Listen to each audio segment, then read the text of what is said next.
I don't know what to think about all this, Bill. People who are sitting in the back are starting to move forward. This is non-Catholic in nature. I'm not quite sure what that means. Right. Well, I hope you enjoyed your lunch. Hope everything went okay. The issue we have to face now is to make sure we stay awake, okay? And our next speaker, I am sure, can do that, all right? At this time, I'd call Deacon Bob McCoy forward to introduce our next speaker.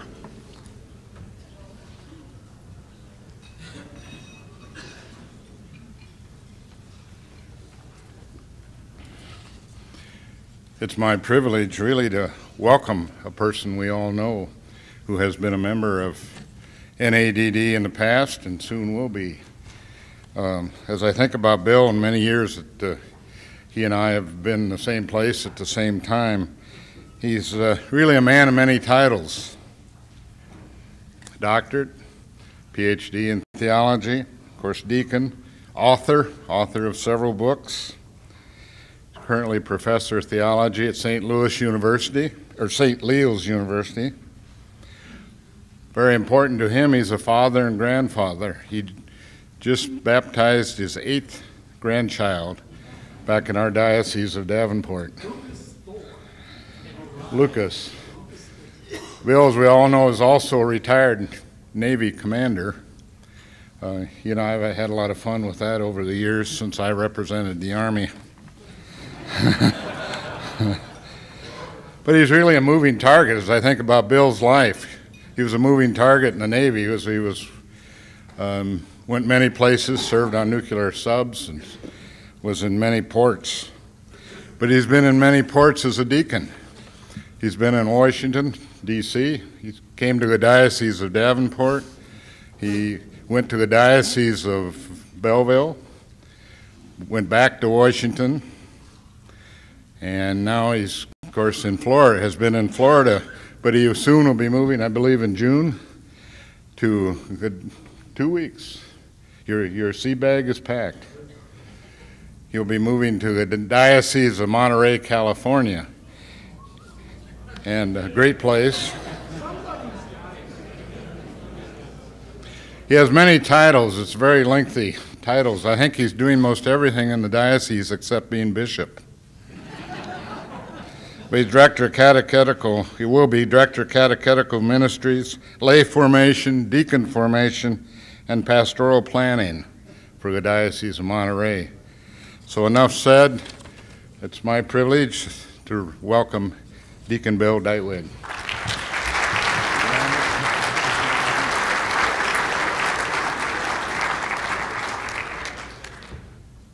Thank you, Bob, or Colonel.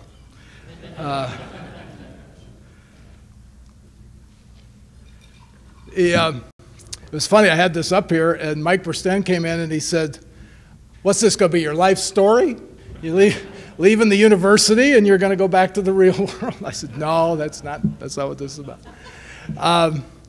Really, it is funny when somebody tries to do a biography, because it really does. All it is a guy who can't hold a job.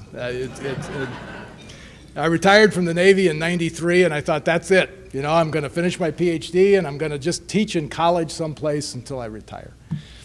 The Lord obviously has had other plans, so really looking forward to the move back to Monterey. We lived there when I studied Russian for the Navy, and so it really is it's fun to say that we're going back to Monterey. And it's a terrible place to have to go, but you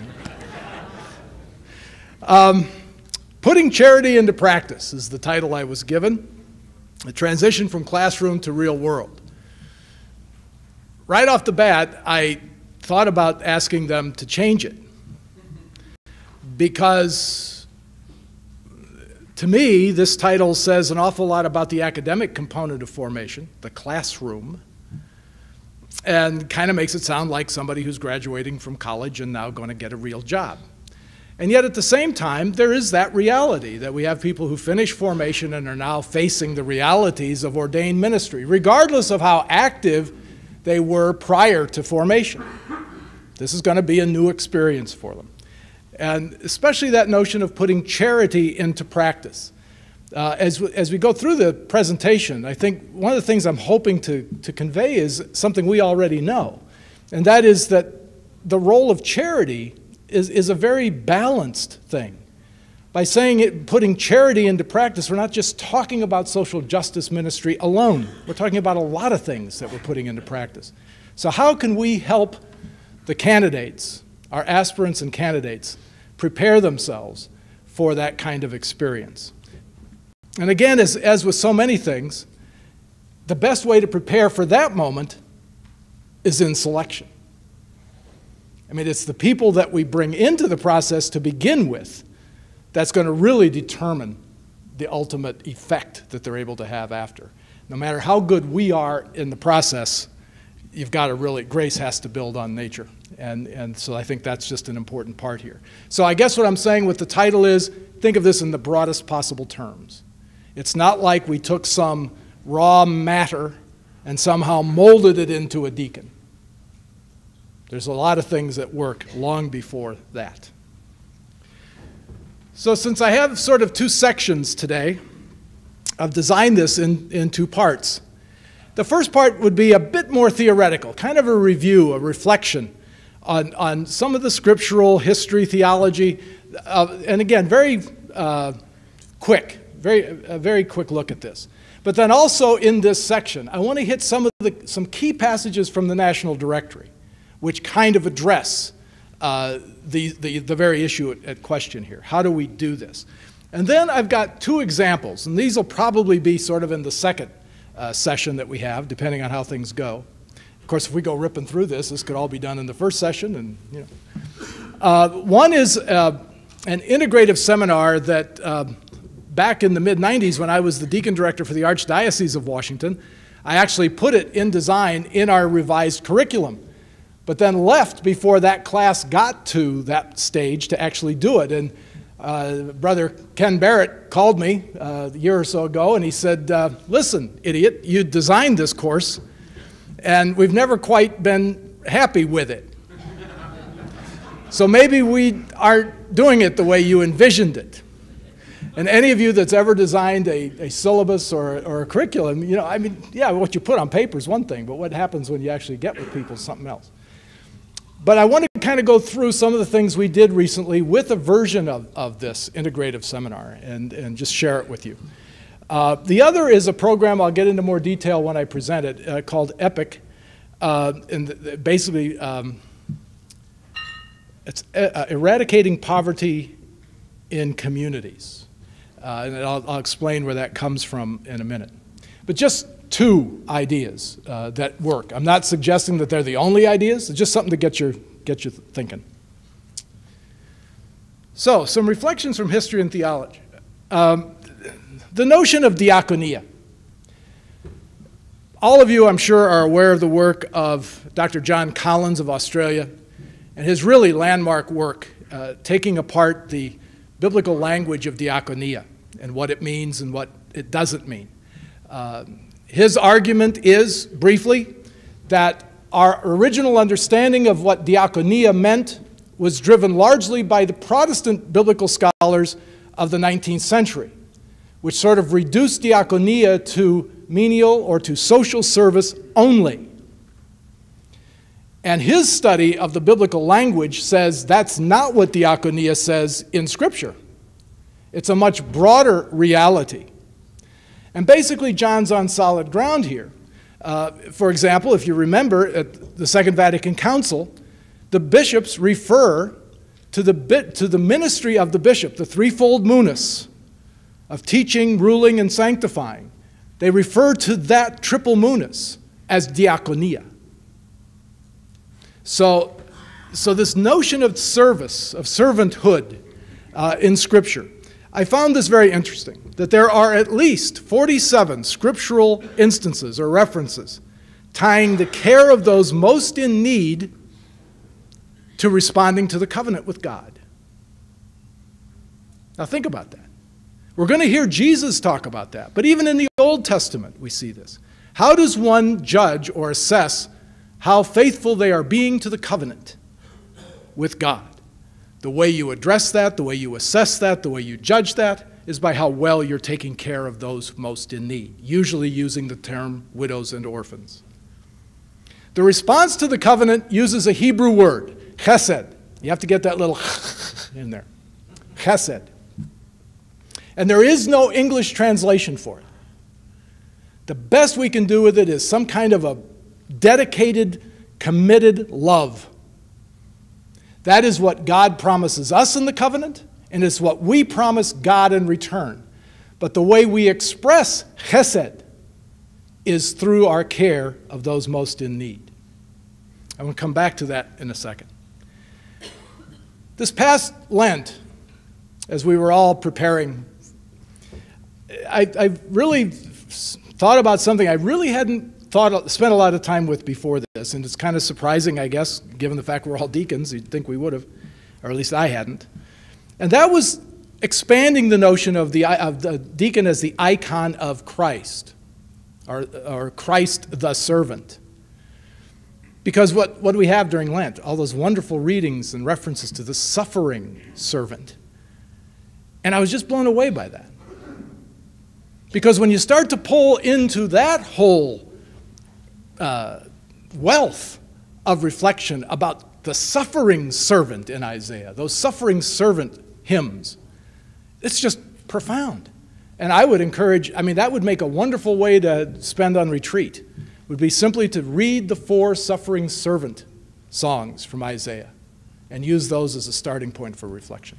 But then to think of Christ not only as Christ the servant, but as Christ the suffering servant, and see what insights that helps us achieve in our own diaconate. Of course, the famous quotation from James kind of summarizes what I've been saying, that religion that is pure and undefiled before God and the Father is this: to care for orphans and widows in their affliction and to keep oneself unstained by the world. That's it. It's not how fancy is your church, how fancy are your vestments, whether you get to wear a collar or not, or any of the other things that energy gets expended on. Religion that is pure and undefiled before God is to care for orphans and widows in their affliction and to keep oneself unstained by the world. We're not concerned with how the world sees those people. I'm reminded of an incident that happened when I was in Washington. This is while I was in the diaconate office at the Archdiocese. Cardinal Hickey at the time was our Archbishop, and he had set up an evening for fundraising. And the director of our Office for Catholic Charities had put together a whole program for all the deep pockets of Washington. And you can imagine it was a pretty impressive group that gathered to hear the presentation. And when Ed Horzachowski finished the presentation, a lot of us from the staff were there sort of on the wings. One of the guys in the back of the room, 3-piece suit, banker, lawyer type, I don't know, clearly wealthy, and raised his hand. He said, "Your Eminence, that was a wonderful presentation. But," he says, "I do have a question for you.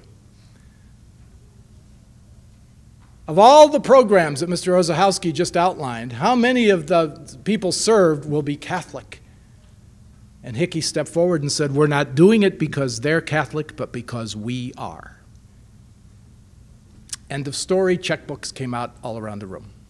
If he had hesitated a moment, it would have been lost. We're not doing these things because they're Catholic, but because we are. Matthew 25. Of course, this is the famous chapter in Matthew that talks about the wise and foolish virgins and talks about the talents. But it ends up with that rather scary scene of people dying and going to heaven and saying, "Well, I was hungry. Where were you? I was naked. Where were you? I was in prison. Where were you?" And how is judgment rendered?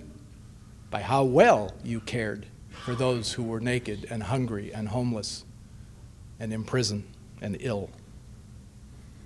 That's diaconia. That's putting charity into practice. But notice something here. So far, we're talking about what any baptized person is called to. We're all supposed to be doing this. to respond to the covenant. This isn't the job for one group of people in the church over another.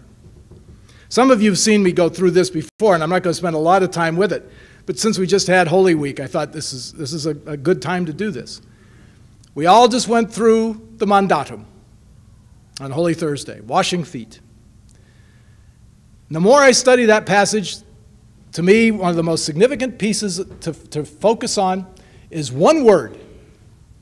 You know the whole scene. After dinner, Jesus takes off his outer cloak, and he starts washing feet. And Peter objects. You got to love Peter. You're not going to wash my feet.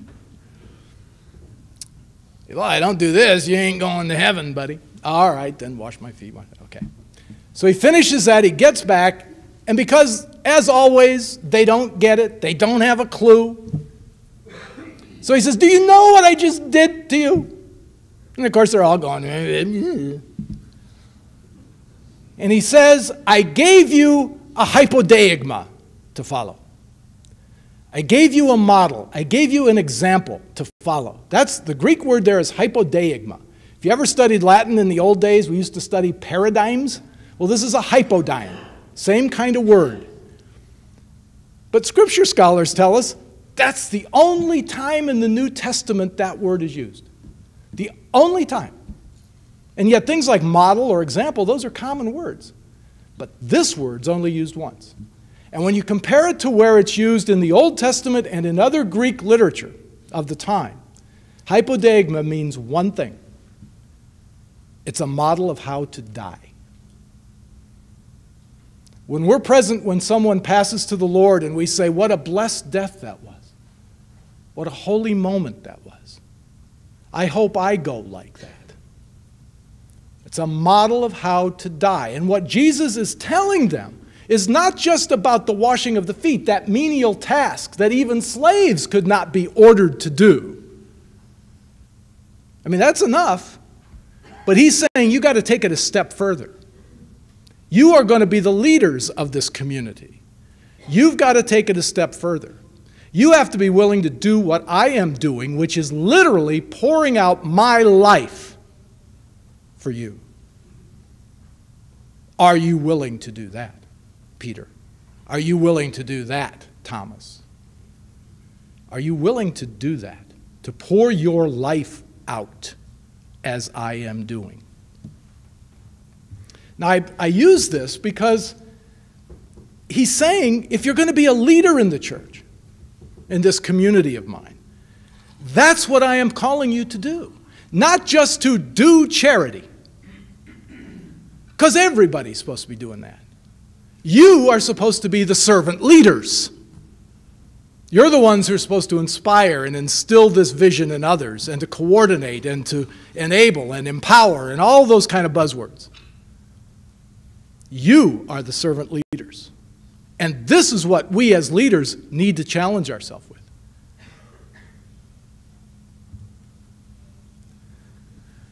Then we move into a different kind of literature in Scripture. We've had this kind of general, everybody is called to respond to the covenant, but now we see the appearance of office holders, of people we are referred to as deacons. The earliest record, of course, is that of St. Paul. We don't normally think of St. Paul as the earliest record about deacons because everybody wants to jump to Acts 6. Acts 6 was written much later. And oh, by the way, the word deacon is never used in Acts 6. But Paul does use it. Even names a deacon. Her name is Phoebe. We don't know what that meant. We don't know how she became a deacon. It doesn't say deaconess. The Greek word there is not diaconissa. Remember, Paul's native language was Greek. He wouldn't make that kind of mistake.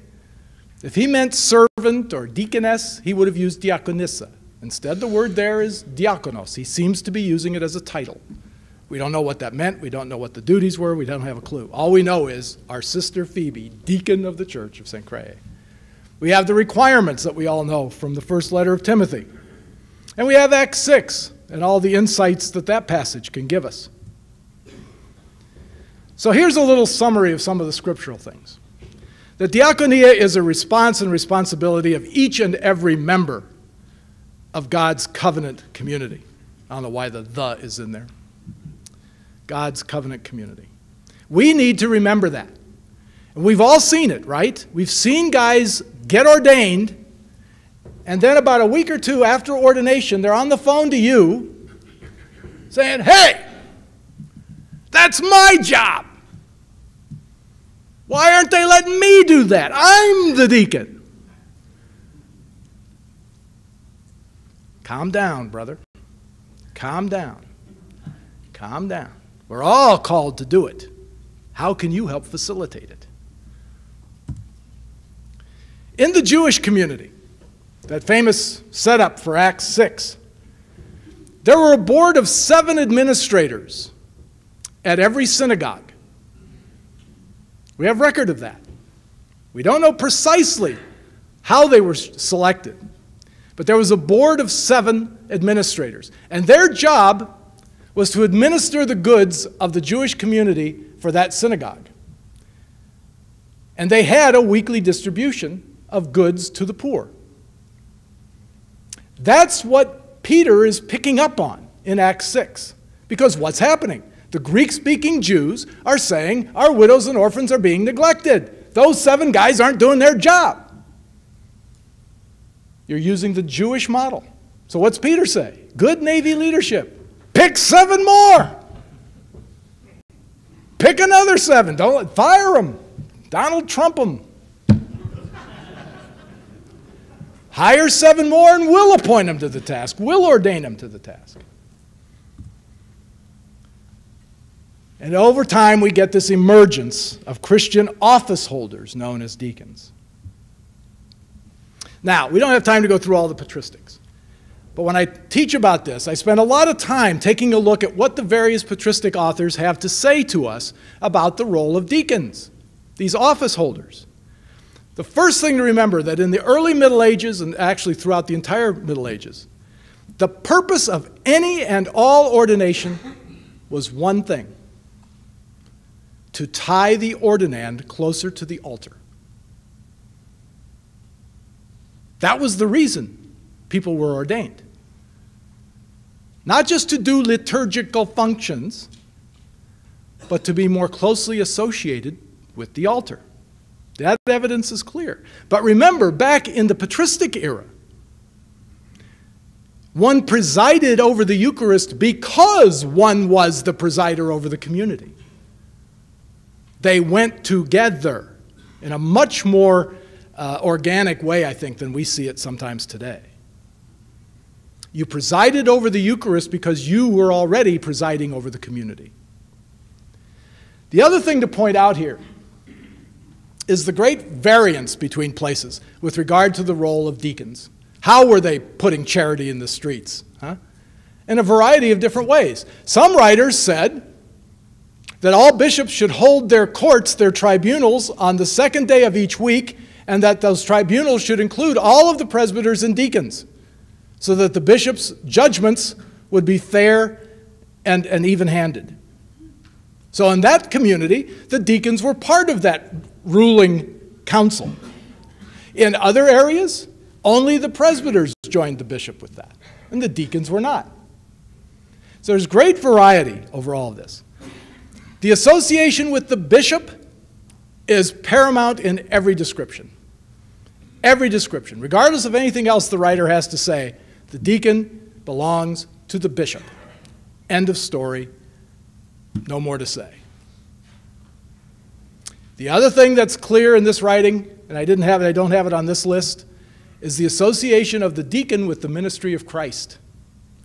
It's kind of interesting for those of us that have grown up in last 50, 60, 70, 100 years, where it's only priests who are spoken of as being other Christs. Fair enough. But in the patristics, when people like Ignatius of Antioch list the ministries, they say, for the bishop will be for you in the role of God the Father. The presbyters are to you an apostolic band. And the deacon holds the place of Christ.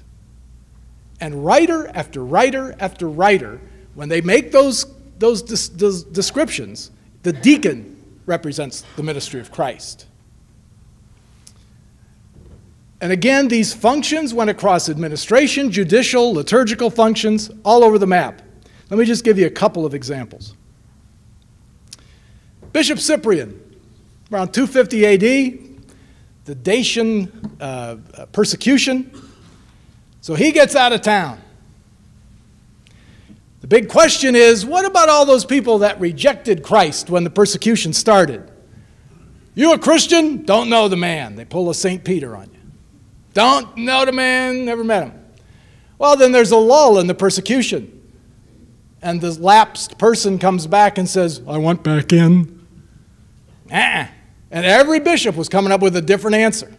Some bishops were saying, yeah, we'll rebaptize you. Or, yeah, we'll do it after we sent you out to the desert for a year. Prove your good faith. Nobody wanted to go confession back in, you know. This was not for the faint of heart. Anyway, Cyprian gets involved in that question quite a bit. Well, anyway, he's up in the hills someplace, so he writes a letter back to his people who are still being persecuted.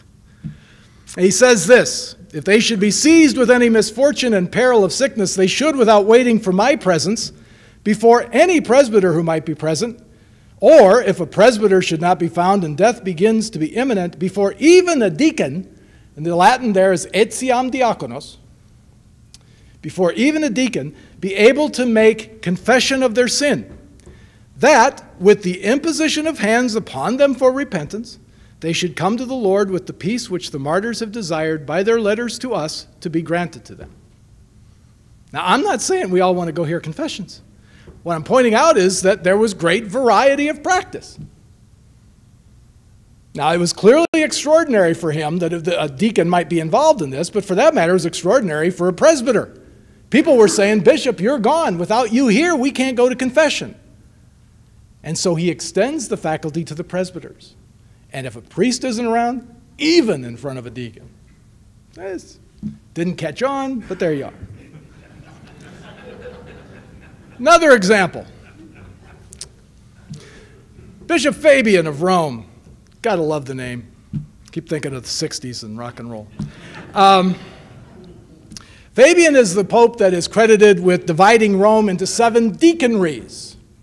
We actually had a priest in the Archdiocese of Washington that divided his parish into 4 deaconries out in Olney. Don't know how that ever worked out, brother, but we'll talk. But the idea is that you would put a deacon in charge of each deaconry. Sound familiar? That's the beginnings of what we would now say are deaneries. But they started as deaconries. And that's when we start seeing sub-deacons, because the deacons needed help. So we'll appoint somebody to help you out. Notice, this is tied to liturgy, but it's also tied to the real world. This is putting charity in the streets. And what was the responsibility of that deacon in that deaconry? To take care of the needs of the people. Feed the hungry, clothe the naked, bury the dead. One of the earliest great functions of deacons was burying the dead, tending to cemeteries. The legend of Lawrence comes from this same period. We all know Larry. Larry, to me, is my hero deacon of all time, because he's got that smart aleck deacon sense of humor. He stirs the pot at every chance.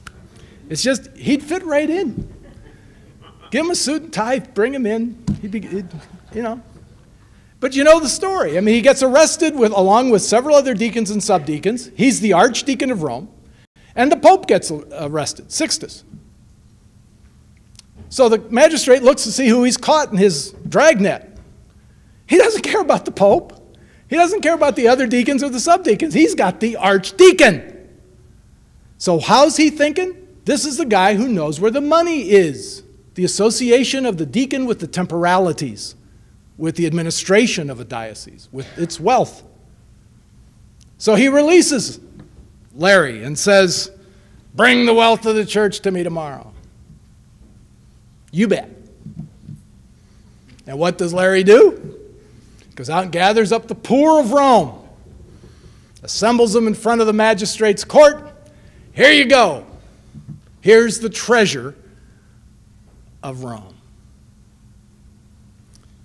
Now, look at the association, though, of the deacon with the poor.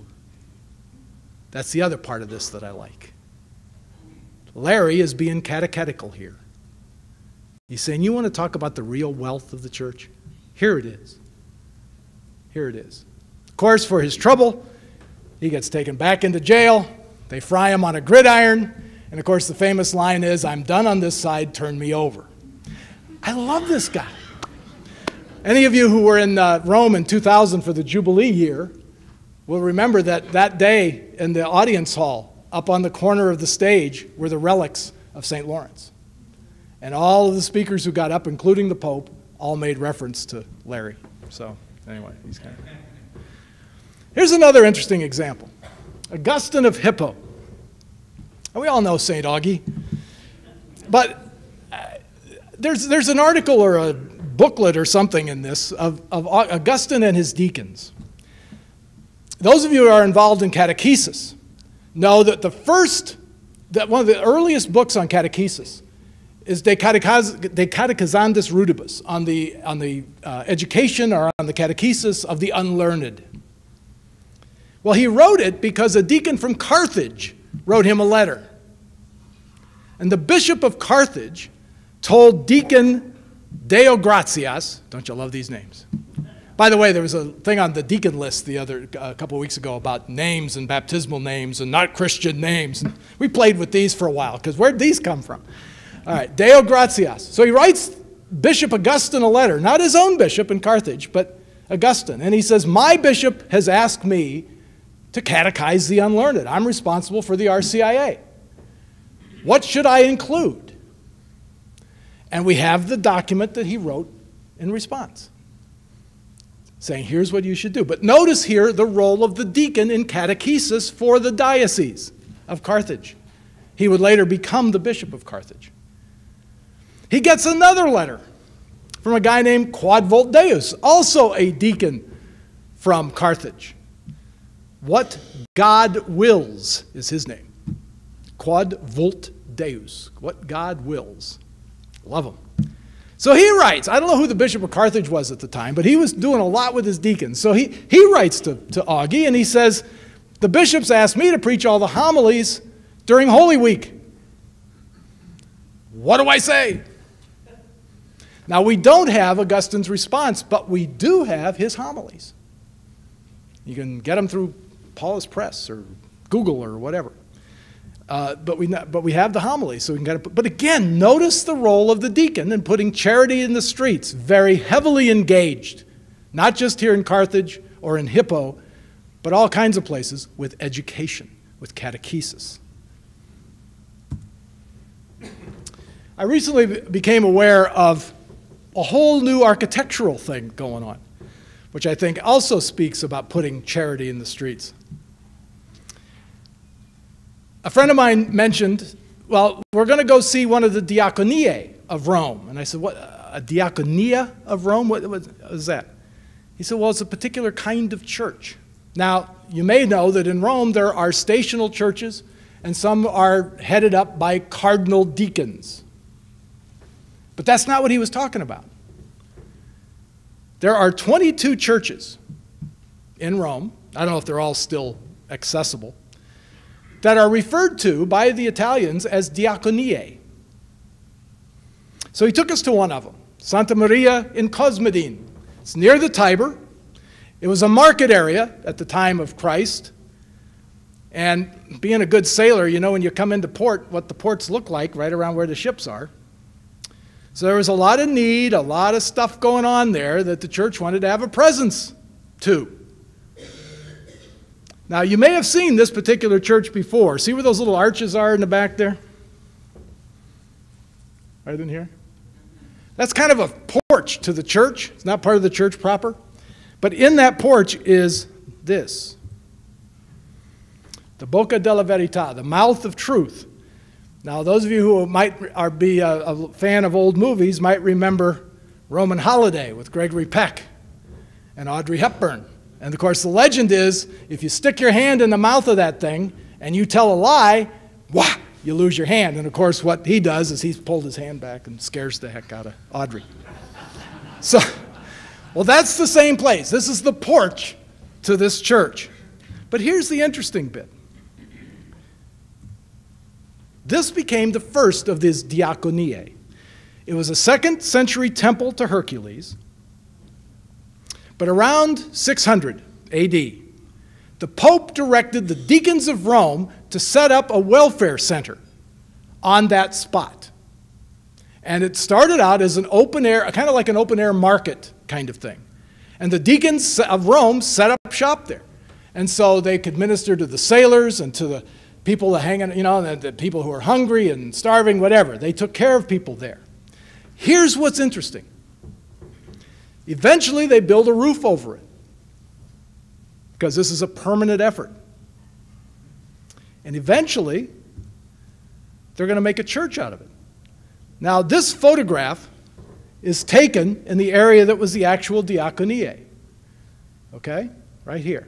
And that Bocca della Verita would be here. So that's where we are, is right here. But then if you turn the camera 90 degrees and look here, the place where charity has been done has become the nave of the church. The interesting thing here, okay, I don't know what happened to my pointer. There it is. Okay, you can't quite see it. The Easter candle is here. This is all in the middle of the church. The pulpit is here in the middle of the church. This is all the choir area. So here's the nave, here's the choir area, but this is where the deacon would have proclaimed the gospel. There's the candle, think the exultet. And the sanctuary, that what we would later call a presbyterium, the altar of sacrifice, is further up here. But notice how that affected the architecture of the place. All based on charity. All based on charity. But, as we all know, between the years of about 350 to 1000, the permanent diaconate was steadily disappearing. Why? Because the role of the bishop was evolving. And as the role of the bishop evolved, the role of the priest and deacon evolved as well. And once Constantine turned them into civil judges, all bets were off. And all of a sudden, the church adopted the civil service model of promotion that the Roman Empire used. So, diaconate is disappearing. So what's going to come into that void? What's going to fill the void? Religious life. Now, if you remember your history, religious life starts usually with groups of hermits, the Eastern Desert Fathers, and so forth. But then very quickly, two different types of monastic life evolve, that of the hermit and then that of the family style, where you live as a family in community. About 350, first in Milan, and then he becomes Bishop of Poitiers, you have a retired army soldier of Rome who converts to Christianity and becomes a hermit. And from his hermitage, he is called to be Bishop of Poitiers. Okay, this is the famous Martin of Tours. So just to give you a timeline here. And of course, around 520, you have St. Benedict and his rule, which is eventually going to become sort of the norm throughout Europe for monastic life. Now remember, when these start as groups of people who are dedicated to prayer and to work within the monastery grounds. But eventually, their lens turns outward. And monastic life, both men and women, begin to fill the diaconal void. And so monks not only now copy the Bible or farm, but now monks are also teaching. They're healing. They're involved in hospitality to travelers and strangers. They begin to fill in that diaconal void. In fact, it became such a common function that one often was ordained a deacon before one was consecrated an abbot. Because as abbot, you were going to be the deacon of the community. Here's an example that will probably blow your mind. Saint Radegund. And yes, she is a lady. The timeline, 520 in Germany. She's captured by King Clothar I. In 531, she's about 11 years of age. Eventually, when she turns 17 or 18, he forces her into marriage with himself. So she's a queen, a reluctant queen. A few years after they're married, the king kills her last remaining blood relative, her brother. So she says, enough's enough. She escapes, goes to the local bishop, and says, ordain me a deacon, because I want to start a convent dedicated to charity and the care of orphans. The bishop's only reluctance was he didn't want the king to kill him. His reluctance was not that this was a woman asking for ordination. His reluctance was Clothar might find him and kill him. And he ordains her, and she establishes the convent in Poitiers, St. Radegund.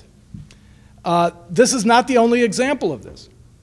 In the Orthodox Church, by the way, this is fully within the Catholic Church, and it's one of many examples. Here's a picture from the 20th century. This is actually in Armenia. But I love the picture. It's an order of Orthodox nuns at whose profession they all are ordained deacons. And the pictures I didn't put here are of Orthodox bishops actually ordaining them and presenting them with their stoles. And their dedication is to orphans. That's their particular apostolate. So even though they're not Roman Catholic, I mean, these are examples of how this developed over time and in different places. The church always needed diaconia, always needed charity in the streets, and it's the responsibility for all. That last bullet up there that I want to talk about. One of the things I think we miss a lot of, and again, I'm just pointing the finger at myself. Maybe I'm the only one who misses it. The fact is, I like to think we don't ordain individuals as deacons. We ordain individuals into an order of deacons. That's one of the reasons I put this consecrated life up here. You know, we're a community of deacons. We are an ordo of deacons. Just as there is an ordo of presbyters. What do we suffer from so often in our church today? Lone Ranger ministers. Guys and gals who just go out there and this is my thing, by God, don't bug me. There was a case in one diocese in which I served where the pastor had been pastor in this parish for 40 or 50 years, and actually the rectory, when he built the parish, the rectory was his family home. The bishop said, okay, it's time for you to retire, bud. You got to move out so we can move the new pastor in. He says, my house. He can move someplace else. Okay? We have to, I think, recover a stronger sense that we are part of an ordo. We are part of a community of deacons. Because look at how that might work. And this is, again, very practical. There are certain things that maybe I, as an individual deacon, can do and influence. But what if there was a group of deacons working on that project? Some of you have heard me tell this story. I'll tell it again because it's a great one. Region 10 had a convocation a number of years ago. And in that room were some 700 deacons and wives. I think there were bishops and archbishops from 7 or 8 dioceses. Father Ed Salmon, a longtime member of the NADD, came down, and I was there. And Ed and I gave 2 keynote addresses. And at the end of it, the bishops had agreed to form a panel on the dais. And they were asked 2 questions. What did you learn today about the diaconate that you didn't know before? And they were very honest about that. And the second thing was, where do you see diaconate in your diocese in 5 to 10 years? Well, one of the bishops, and he's given me permission to use his name, and he's retired now anyway, but Bishop Bill Friend of Shreveport. And he just couldn't get to the microphone fast enough. And he said, I'll tell you what I learned today. I learned that the way I've been thinking about assigning deacons is all messed up. He said, I thought once I assigned the guy to a parish, I was done. Now he's the pastor's problem. Oh, no, he's not the pastor. And he said, where do I see diaconate in 5 to 10 years? He said, let me tell you a story. He said, just north of our sea city, I think he said there were 2 counties or 2 parishes just north of his sea city. And he said that 0 Catholic population. 0. And it was a hotbed for all of this anti-Catholic tract literature that comes out. And he said, and the famous expression, I'm going to let loose my deacons on those 2 counties. He got a standing ovation. And he shut them all up. He sat them down. He says, yeah, that sounds good. He says, but I want people in my office on Monday morning because we want to talk about this. He said, I want my deacons to form a band of evangelizers that target those 2 counties. He said, in 5 to 10 years, he said, Sam and Ditewig, why don't you guys down there take a look at how we're doing? It was phenomenal. But that's the kind of thing I'm talking about. How could deacons maybe come together on projects like this? Just like those early Roman deacons at the diaconiae. That wasn't one deacon and a bunch of other people. Those were the deacons of Rome who got together to do that. Something to think about. All of you have seen this quote before, but it bears repeating. Pope Paul VI at the end of Vatican II says, we did one thing here. It's all been about service. It's all been about diaconia. We've talked about a lot of stuff. But what we did here was declare ourselves to be a church who is a servant to humanity. And the idea of service has been central. Well, what's important is, of course, when he renews the diaconate, he continues that theme. And he says the permanent diaconate is a driving force for the church's service. Not in lieu of or in place of or do this so they don't have to kind of thing. Our job is to be the agitator, stirring it up. And of course, John Paul II, the service of the deacon is the church's service, sacramentalized. Benedict has continued it. Love needs to be organized. Notice that with the 7, diaconia became a fundamental structure of the church.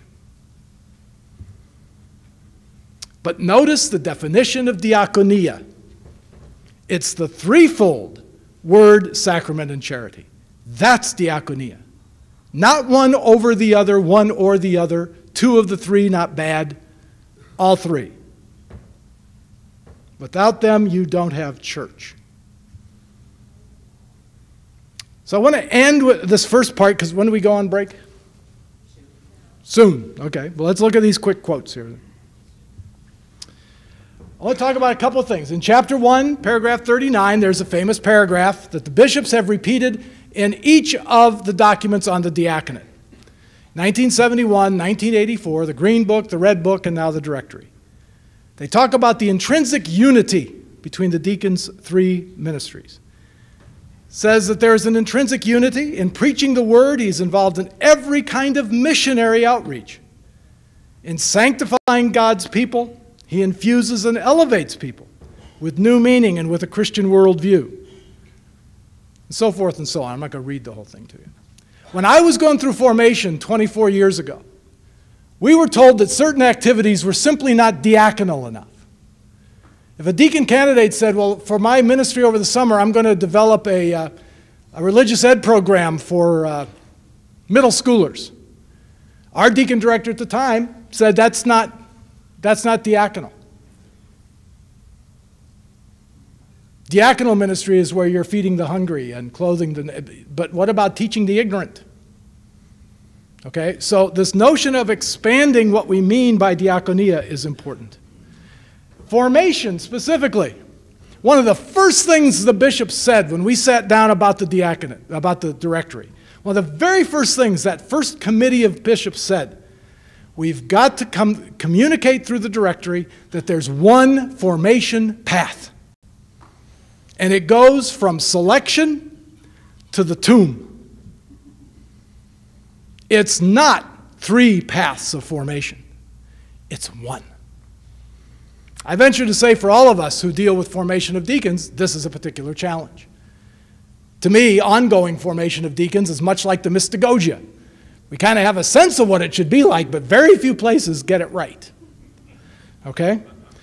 But here, this is so important. And not only that formation should be seen as a single path, whether it's aspirancy, candidacy, or post-ordination, but that each part of that path has to be formed around the 4 pillars. So you tell me, well, Bill, you know, after ordination, we have a retreat every year. So there's the spiritual. Really? Okay, well, we have a study day. There's the intellectual. Really? What have you done human? Have you offered your husbands and wives a weekend retreat on communications? Maybe 5 years after ordination to see how the stress of ministry has maybe affected a husband and wife in their communications? What are our wives keeping to themselves? You know, I mean, how are we doing this stuff? I mean, and God knows it's tough, folks. I've been there and I'm going back. You know, once ordained, what are you going to do to me? I get it, but we have to say it. And you know, this is all about putting charity in the street. Okay. This is about the pastoral formation. Cut through this, it's more than an apprenticeship, it's about conversion. So it's about that deacon taking his human qualities, his spiritual depth, his intellectual abilities, putting it all together and converting himself and others to a deeper relationship to Christ. That's what the pastoral dimension is supposed to be about. Putting it all together, connecting all the dots and moving forward in conversion. That's what our field efforts are supposed to be about. Read it, paragraph 126, it's great. I won't do, here we go. Now, chapter 3. Again, this was one of my concerns with the original title.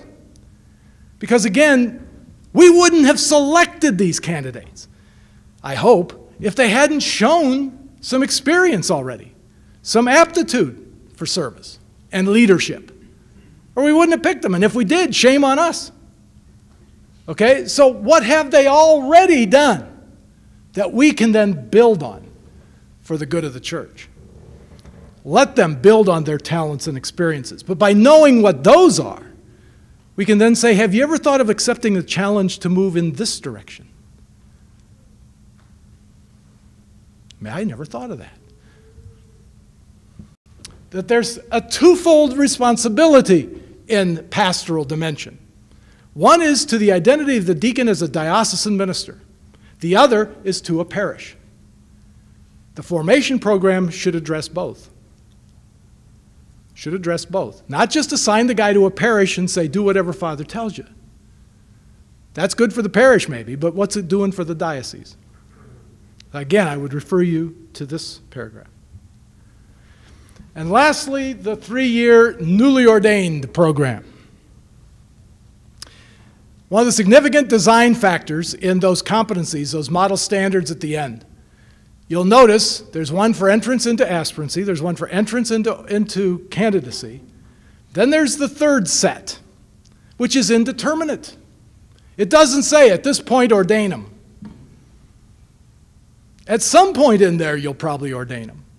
But all the stuff you didn't get to, you got to do here. Otherwise, we'd have formation programs that are 12, 14, 16 years long. Okay? So the notion here is that, but the more important thing here, and I think this is a wonderful insight that the bishops brought to the directory. Because I don't think most of us consultors were thinking along those lines, but the bishops had in mind their newly ordained priests and the importance of that first assignment.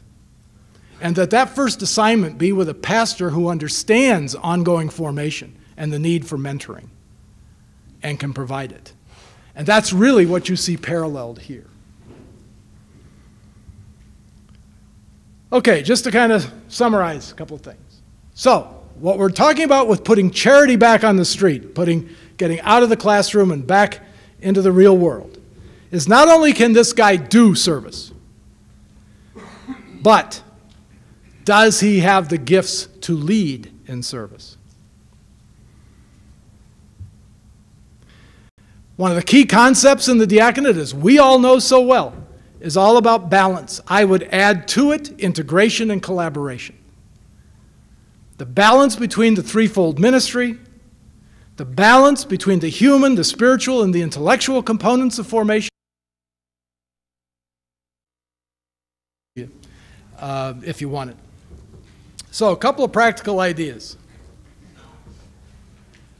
As I mentioned at the outset, in the mid-90s, Cardinal Hickey in Washington put the diaconate formation process on hold for a year, which was very unusual for DC.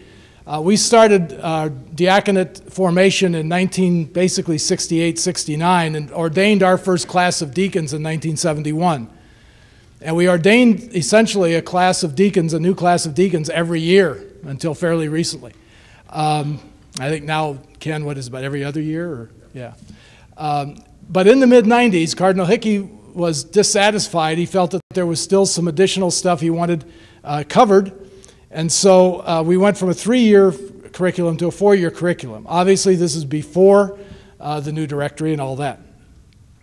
So one of the courses that I was interested in was an integrative seminar, precisely for the reason given for the topic of this session, which was how do we bring this all together? So the fancy academic term is an integrative seminar, but what the heck does that mean? So this is kind of how we put this together.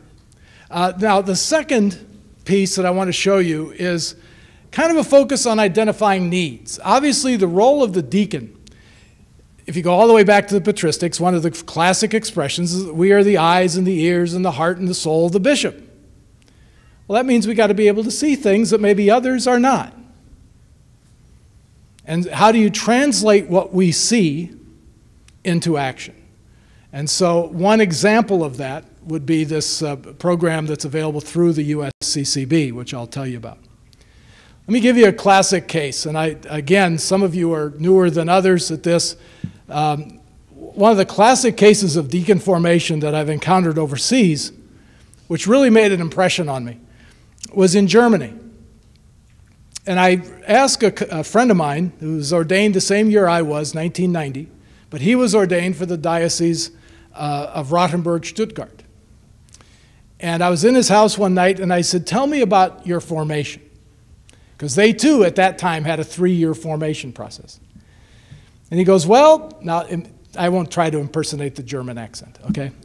Well, he says, first you go to the chancery, you go to the bishop, and the bishop says, where did you do your theology? He said, now that's for anybody. You want to be a DRE, you want to be a lay pastoral minister, you want to be a deacon, you want to be a priest. And so you go knock on the chancery door to ask about how do I be a priest, how do I be a deacon, how do I be a lay minister? First question that the people get asked is, where did you study theology? So one answer is to pull out your degree and say, there it is. The much more common answer is, I've been a truck driver all my life. I can't even spell theology. What the heck are you talking about? I just want to help people. The German Bishops' Conference, now remember, there's only 22 dioceses in Germany, so it's not like the 196 dioceses we have. But the German Bishops' Conference had approved a 2-year course of study in theology that could be done either as an individual, or if you had a group from the same village or town or city, you could work together on these things. And he broke out the books. And let me tell you, these were not for the faint of heart. This was not, let's hold hands and sing Kumbaya. I mean, this was substantive stuff. And so, but they're not talking about any kind of ministry with you yet. Any kind. Because if you're going to serve the church in Germany, you've got to be able to use the language of ministry, which is theology. Without that, we can't do anything with you. So, you get your course completion certificate. Okay? So you go back in and you say, okay, I've got my theology done.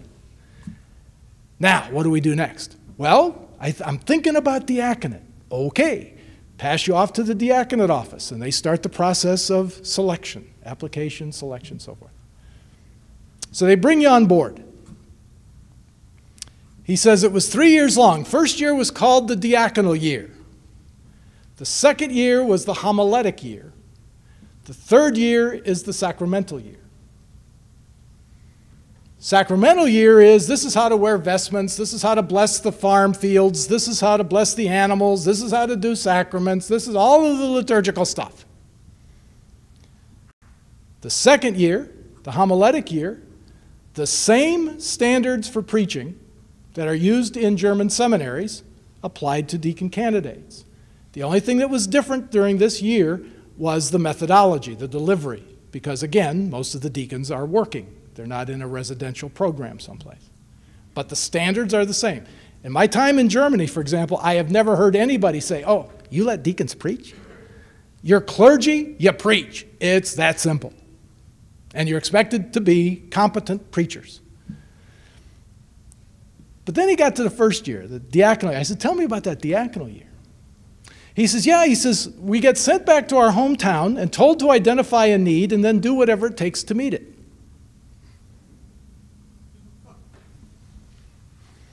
Run that by me again one more time slowly. We get sent back to our hometown. Notice, not the parish. You get sent back to your hometown. You look around, the diaconiae. You know, just like Lord of the Rings, you know, the big eye. Yeah. To see the need. You find something that's not being met, and then you do whatever it takes to meet it. I said, so this is all hypothetical, right? I mean, you look around, you say, well, we don't have this, so I'm going to write this up like a D-Min project or something. Oh, no. No. See, that misses the whole point, Bill. You have to be able to do it. I said, give me an example. He said, sure, come with me. So we grabbed some keys. We take a walk. We walked maybe 1.5 miles down the road, which in those days was a real chore for me.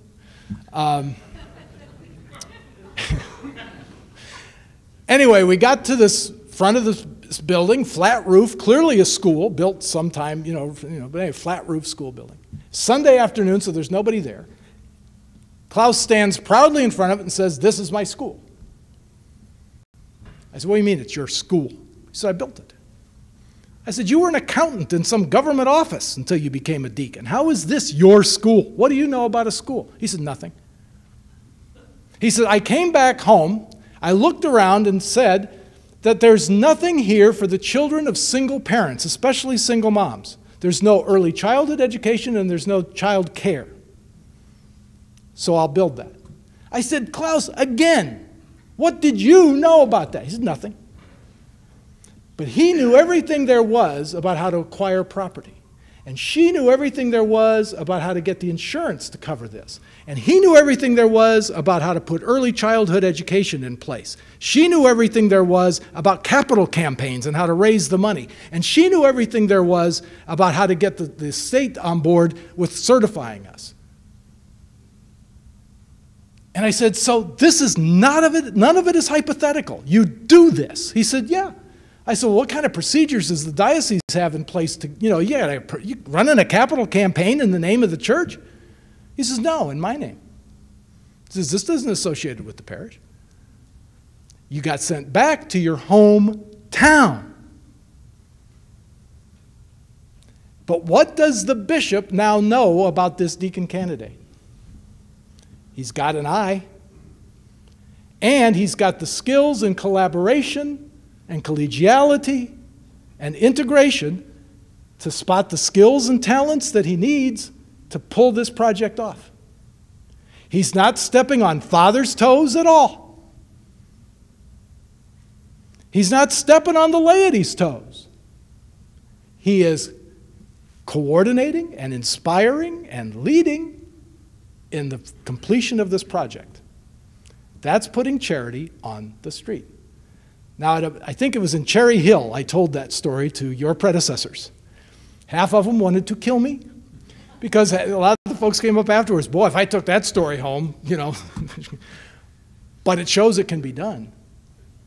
And it gives that mindset of what we're talking about here. And it also gives, I think, an insight into the nature of diaconal ministry. So let's talk. Integrative seminar that we did. And Deacon Ken, if you want to jump in on any of this. Basically, I put together a syllabus. And oh, by the way, this was taught by distance learning. I stayed down in Florida and once a week had the seminar with the guys up in Washington because I couldn't fly up there every week to do that. So I put together a syllabus. The course description is there and the objectives.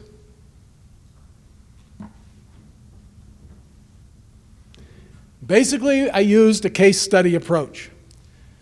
But I had this experience when I was in the Navy, and I'd been enlisted for 3 years, and then went to OCS for a commission. And one of the things we did the last week of our class at Officer Candidate School up in Newport was to go through a practicum, which is what gave me the idea for this. And basically, you were a newly commissioned ensign in the Navy, and you were handed your first inbox. And so you had to respond to special request chits and letters and complaints from the captain and all the rest of it. I thought, what a deal. So we got the new deacon's inbox. So you're newly ordained, you get sent to to your parish, and for purposes of our class, they were being sent to parishes other than their own. Okay? So they're dealing with a new pastor, they don't know all that well, and so forth. So in the first weeks after ordination, the deacon receives a variety of phone messages from parishioners and others, receives correspondence from the bishop, chancery, the pastor, inherits action items left over by his previous, now retired deacon. I think later I had to kill him off because some of the guys were coming to the class saying, well, I called up the retired guy to see what he did. And, no, he's not there. You can't use him. Now, it's very flexible, this approach. So the class was big enough in Washington that we actually did this, and I gave the same assignment to several people. And they worked on it individually. But when they came back together in class, they could report their own findings and compare notes. Also, I'll show you the items that we used, but I mean, this is the beauty of it, is that every diocese, you come up with your own list. You know, like you'll see one of them here, it concerns voting, which of course is of particular interest to people in Washington, D.C. But I mean, there's ways you can tailor this to your own local church. I worked up a short report to kind of keep them on track that they could then share. Now again, it's hard to read this, but just so you can see it, what's the major issue involved? Is this a sacramental issue? What are we talking about here? Given the nature of that, who are you going to call? What sources do you consult? And I asked the guys to actually go consult people. So if this was a canonical question, call a canon lawyer. Ask them. Do the research. You're the deacon. Find out. Do you look up your notes from class? Where do you go? What are your sources? Are there civil or canonical concerns related to this issue? If so, what are they? What have you decided to do about those? What other steps, if any, did you take to research the issue? After all the preparation and research, what did you decide to do, and how did you handle the situation? I think both parts of that are extremely important. What did you decide to do, and then how did you do it? I think you're an idiot. Get out of my office. That's probably not the way to handle something, you know? So here are the inbox items we used for this last version of this. Note from the pastor, deacon, take over infant baptism prep. Here's what Deacon Matt used to use. And then there's a handout that we gave him that Deacon Matt had used. And so your job there is to kind of critique that material and see if there are changes that you want to make to it and why and how you would do that. Item number 2. Handle this. This is called What to Do About Ben. Ben was an adopted child who was baptized, I think, by a grandmother or something, and it was a very unusual case, so handle this. Now here we start to get a little more serious. Got a phone message, Deacon, I need to talk to you. Call me back right away. It's an emergency. I can only talk to you about this. And this, the way I set it, and then there's a handout that I would have given them that kind of gives more details. And in this case, it was a mother concerned about a case of abuse by the female DRE of one of the children.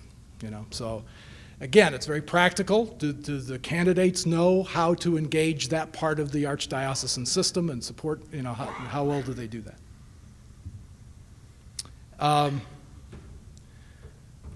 Get a call from the DRE. We've got a problem in RCIA. Please call soon. They hand out, this is a woman who, a pastor in another, or a deacon in another parish had said, oh yeah, we can get you baptized in a church, and forget that other marriage you had, we'll just ignore that, you know. And now she's coming to this parish and saying, well, the other deacon said, and something. Now this is the one I kind of created. It was an interesting combination between DC and St. Petersburg on this one. Deacon, call me. I'm really upset about that homily you gave last Sunday, and the Archbishop is going to hear about this now. In the Diocese of St. Petersburg, at the last election cycle, Bishop Lynch put out an email to all the priests and deacons and said, just a caution, we preach the principles of the church, not any particular party. And that if, in your preaching, a member of the assembly can even infer who or which party you are supporting yourself, you have gone too far. Try that in Washington, see? So that's what the poor deacon is doing here. Newly ordained, gives a homily, and already he's in trouble. And if that weren't bad enough, the JV calls. Those folks you married last week, didn't you read the background material? They're already divorced by the time this call comes in. So, 1 week and they're done. Deacon, this is the parish council president. We have a problem. Call me. This is the pastoral council versus the pastor. Gee, deacons never get put in the middle between. So let's see how the newbie handles this, okay? So that's that one. Oh yeah, I deliberately put this toward the end. Here's the one you should have had first. Deacon, you're the first deacon we've ever had here. Forget Deacon Matt. He didn't count anymore. Let's talk about your duties. Well, how are you going to approach your ministerial agreement in that particular parish? Deacon, my girlfriend's pregnant. Can we still get married? So we talk about that. Deacon, we need you to give a talk tonight. Call me back. There was no handout for this because it was all extemporaneous. Altar servers, meeting, room next door. Go give a talk. Yeah? Okay. And this actually was one I added because this happened to me while the class was going on. Hey, this is your little sister. I'm getting married again at a resort in Chicago. Want to do the wedding? Love you. So, being a teacher, I convert real life to, maybe some of you guys came up with a better answer. Anyway, those are the inbox items. And as you can see, I tried to get them to range the gamut of things. Some of it's stuff you could just kind of look up in the pre-notanda of the sacraments. Others are going to take some more research. Some you're going to have to talk to some folks, and so on and on and on. You could expand this as you see fit. You could create a whole team of people and say, Claudia is going to play the personnel director of the diocese. So this issue, you got to go talk to her. I mean, you could extend this to any number of ways. But anyway, it worked out pretty well, right? I mean, you're happy with the results? Okay. So all of those handouts, if you'd be interested in seeing them, we can make available to you. Identifying needs. This is the second one. Again, the whole notion of seeing the needs and then doing what we can to respond. This is just a little thing that's available. There's so much out there that you can use. But this one I find kind of interesting. There's a program that the USCCB runs through CCHD.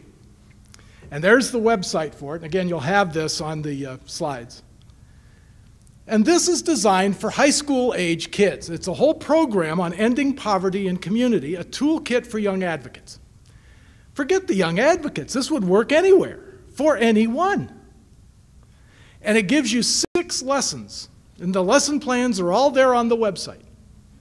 The handouts are all there. I've just printed a couple of them off. And so, but you could use these and adapt them.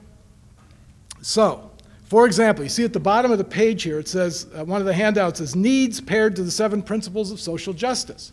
So here are the 7, normally the 7 principles of social justice that you see on most lists. But here is the same thing, but with specific questions after each one. So, life and dignity of the human person. The reflection question is, who is Lazarus in our community? Who are the poor? Does everyone, here's call to family, community, and participation. Does everyone have an equal voice in society? What voices have the most difficult time being heard? How do families experience pressure because of economic circumstances? And this is just a little sheet that you could give to any number of people and say, reflect on this for a few minutes and let's come up with some answers. It's just a very practical kind of thing. So that's this piece of it. The other thing that they do is they talk in this program of the 4 legs of the table. Of course, the big theme for this program is bring everybody to the table. But there are 4 legs to the table, but I like the 4 legs. Again, think of this in terms of the ordo of the deacons. So, who can be brought to bear on this issue, whatever the issue is? Hunger, poverty, whatever the need is. Families and individuals. Fair enough. How do we get community and religious institutions involved? What are the community institutions that might be brought to bear? Think of my friend's Klaus, his example. He didn't rely on just what the parish had. He went to the community as a whole. Private sector and business. Man, that's one thing that a lot of deacons bring to the table that a lot of other parts of the church don't. Most of us are experienced in the business world or related service industries or whatever. So how can we bring some of those things? You know, one of the things that I find disturbing sometimes is we get these guys that are wonderfully skilled and gifted in so many of these arenas in their secular professions. But they come to the diaconate and it's like, okay, I'm going to leave all that behind. Now I'm going to be deacon. Wait a minute. You got an MBA from Harvard, for goodness sake. You can, we need that kind of insight here. Let's put that to work. I was over in Honolulu and preached a retreat before the last ordination class, and the day after got called by the guy who was going to be ordained. He's going to be the first ever permanent deacon on the island of Molokai. And his pastor called, and he said, would you come over and talk to the islanders, because nobody here knows what a deacon is. So I went over and I was talking to Mike and his wife, and Diane was with me, and we had this wonderful visit. But I said, Mike, what do you do for a living? He said, well, I was a professional fisherman. I said, what do you mean was? He said, well, I sold the boat when I entered formation. Why? Peter stayed a professional fisherman. Think of homilies just come to mind, you know. So anyway. And government. What are the government resources that we can bring to bear on this? But again, notice the requirement that the deacon is going to have to think collaboratively and outside the box. Nobody is asking anybody to solve the problem by yourself. And this little checklist kind of gives you a way of saying, well, maybe there's another venue here that we can draw upon. A priest of the Diocese of Davenport, Monsignor Marv Moddett, was the first national director of CCHD many years ago. Marv came up with the 2-footprint thing that you see here. Marv's point always was that social justice is about 2 things. Direct charitable service, that's 1 foot. The other foot is social justice, which focuses on institutional transformation. And that you have to walk with both feet. And I can't think of a single part of our population better than deacons to be able to do this. It goes to everything I was saying in the first hour. It's not just about the doing of social justice. It's about going beyond that. It's about leading. It's about transforming. And that's where this 2-foot model comes to play. All of this is part of this little thing that's been designed for high schoolers. Now, the handout here, which of course you can't see, has a whole section here about understanding need, brainstorming responses, the 2 feet of justice. It's all on here. But then there's ways to reflect on, identify at least 2 examples of direct service you can do to help alleviate the need identified above. And you start working through this. There's even, Navy guy and me, I love charts. There's even a chart. And the topics on the chart is, what are the action steps? What needs to be done? Responsibility column. Who will complete this step? Timeline. When will this step be completed? And resources. Where else do you go for help? All laid out. All laid out. That could be worked into some kind of an experience with the folks as they get ready for ordination. All of this kind of stuff is available. So those are just 2 examples that I was going to throw out there for your consideration. Conclusion. Good Samaritan, a Franciscan came up with what I call CAPS. How do you take the message of the Good Samaritan and apply it in real life? How do you put charity on the street or in the ditch, as the case may be? He comes up with 4 things. Think of the story of the Good Samaritan. Man on the trip, falls among robbers. They beat him, leave him for dead in the ditch. Jewish priest walks by on the other side, sees him. I'll pray for you. He keeps walking. Then comes the Levite, sees him. I'll pray for you. He keeps walking. Then comes the Samaritan, and he stops and does everything we all like to think we'd do. All three men saw the victim. Only one took action. And the Franciscan who came up with this refers to that as contemplative seeing. He was able to see what was going on, but put it in relationship to his own experience and said, whatever else is going on in my life, none of it touches what's going on in his life. None of it. Not whether I make it to the temple on time or the cathedral on time. Nothing is more important in my life right now than helping this person. That's contemplative seeing.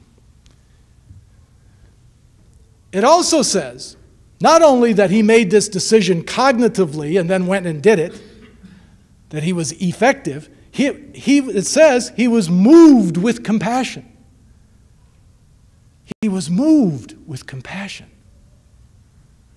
How many times after we get ordained do we get kind of hardened? Because God, if we let everybody affect us every time, all the time, be an emotional wreck. And I'm not saying there shouldn't be professional distancing sometimes. But at the same time, are we still moved in our affect? Practical caring. I am not denigrating prayer by any means. But if the answer is, I'll pray for you, the hope is that there's something more. Could you stop my bleeding before you leave? You know, I appreciate the prayer, but you know, a little direct pressure wouldn't be amiss either. And that's what this guy does. It's practical caring. He gives the man what he needs. The agenda is driven by the victim, not by the other person. And then here's a good lesson for all of us too. Sustained care. Because what does the Samaritan do? Puts the guy on his beast, takes him into the village, tells the innkeeper, kind of yells at the innkeeper. Here's some money, take care of him. If you spend more, I'll take care of it on the way back, but I am coming back. Follow through, sustained care. So I think that in a nutshell is what we're talking about. To be able to see, to be moved, to be practical, and to be sustained.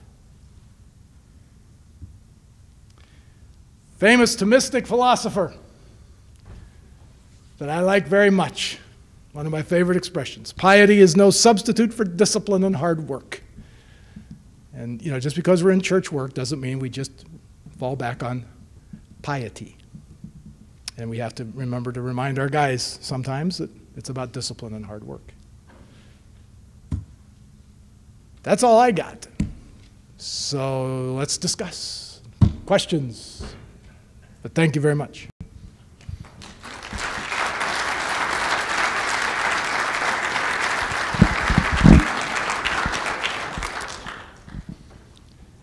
Anything? Yes, sir. Yeah, my first question is, can you kick me out as a deacon if I ask a dumb question? That we'd all be out if that was the case. I want to go back to in your notes of your different inbox things. I should know this, I know. You make reference to using the tribunal office or checking the praenotanda. Yes. Praenotanda is the Latin word for the notes that go before. So it's the introductory material that's found in every... The germ, for example, with the Roman Missal is a praenotanda, okay?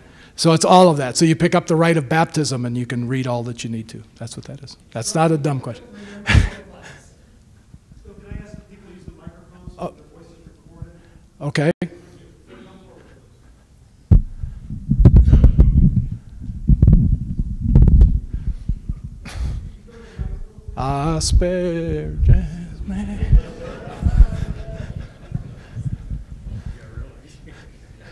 I'll go back up. He doesn't realize I'm a big mouth. When you were talking about your integrative seminar, One of the questions, we're doing something similar in Toledo. The question I had is, and it's the one that's kind of stumped us a little bit, is what kind of rubric for assessment do you use? And I'm assuming these are guys that are in formation in terms of, going through these different case studies. How do you know that they've done what they were supposed to do? They did the research. Well, you can get a list of the research and all of that, but how do you know that they know and that they did? I didn't use a particular rubric, but what I did do was that investigation report, that summary report they did at the end was extremely important, because that would tell me who did they consult, what did they consult. I mean, it's just like a college student putting footnotes. I mean, I need to see that. But that's where that last one, when all of this is said and done, what did you do and how did you do it? We highlighted a problem with one of the candidates in the class. Not because he came up necessarily with the wrong answer, but because his attitude in communicating to the hypothetical parishioner was totally out of whack. And so that's how we did it. It was a combination of all the above. Okay, thank you.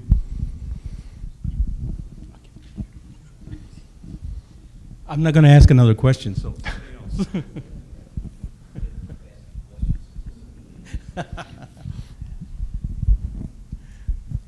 What you were talking about ordo, I have a question about deacons from outside the diocese that aren't incarnated versus those incarnated. So we didn't have any formation with the guys that came in. How do you get that ordo built between the two? I think again, so much will depend on the layout of your diocese. How remote are you? But deacon support groups are good ways, and all those kind of just normal things. Making sure that the extern guys are invited to everything. Make sure they're in the database and that they're welcomed, along with their wives and families. I mean, just kind of the normal human things. Most of the bishops I've encountered, they want the deacon coming, even though he might be incarnated elsewhere. He wants that deacon fully engaged in the life of the local church. So I think just that. How many of you have deacon support groups and stuff at play? Yeah. Those can be a big help. Bill, I had a question. The point you made about the hypothetical, you gave a homily, you better not be able to tip your hand as to which political party. I gave a homily straight down the middle, out of the compendium on social doctrine. And I got accused of all manner of things in the last presidential election cycle. I just think as long as you're doing in good conscience and you know that's what you have done. Okay. I think ultimately who you're responsible to in terms of authority, you're responsible to the bishop. And when the bishop put that standard out there to us, I mean, if the parishioner's upset, I'm sorry. But if I showed my homily or gave the gist of my homily to the bishop, what would he think? Again, people are going to hear what they want to hear, and we all know that. I've had people come up, and I'm sure everybody here has had people come up afterward and say, last week you made this point, and boy, I did. I didn't remember that was the point I was going to. So I think as long as you're good with yourself, and could I stand in front of my bishop and say, this is what I said, and I stand by it, or maybe I shouldn't have said this or whatever, but I think that's. Bill Irvine here. Oh, hi. Just to build on actually a similar type of question, with the next election cycle impinging on us shortly, and we have men in formation who are going to be challenged on these issues, how could we create a case study or a way to help them appreciate the necessary resources and tools to be more clear in their understanding of the church's teaching? Because they bring their own opinions. I won't say biases or prejudice, but they bring their own strong opinions to the table long before they look at the documentation and even how we as a church in the United States approach it. I think one of the things that was important about this version of the integrative seminar was that it was designed to come at the very end of formation. Mm-hmm. Now, you would hope that in their years of formation, they have already been exposed to who are the various people in the archdiocesan offices and who are those resources. But I mean, that's part of what we're testing at this point, is, how well have they gotten that information? That on this case, I need to call sister. On this, I need to call Monsignor. On this, but you could give that to them. I mean, you could say, for purposes of the next week, these are the cast of players. But you would hope that in formation, they're getting not only the theological content, but they're getting practical information. Here are the forms we use in this diocese. I mean, a lot of times the theory is fine, but it's affected by the form that you use. And so, are they familiar with that? Have they actually worked through some of these things? Have they done a pre-marriage inventory as one of their classes? If not, this might be a good time to do it. So. I'll bring the mic to whoever wants to ask.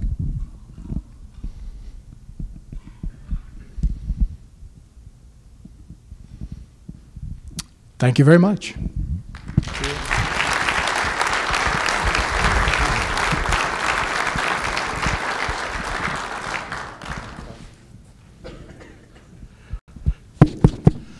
Okay, we're finished a little bit early. What I see next on the agenda...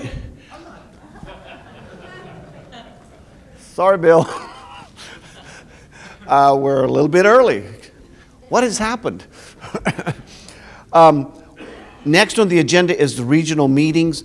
In your flyer, in your schedule, it tells you where you can meet. But at this point, we're saying that you have flexibility. If you get your group together and you want to move out into the lobby. I also saw there's some seating outside if somebody really wants to go enjoy the weather outside. All that's available. But we do ask that you please spend some time as a region, especially your region representative needs to fill you in a little bit more about what happened at the national board in the meeting all day Tuesday. So that would be great, okay? God bless, and dinner is on your own. Thanks.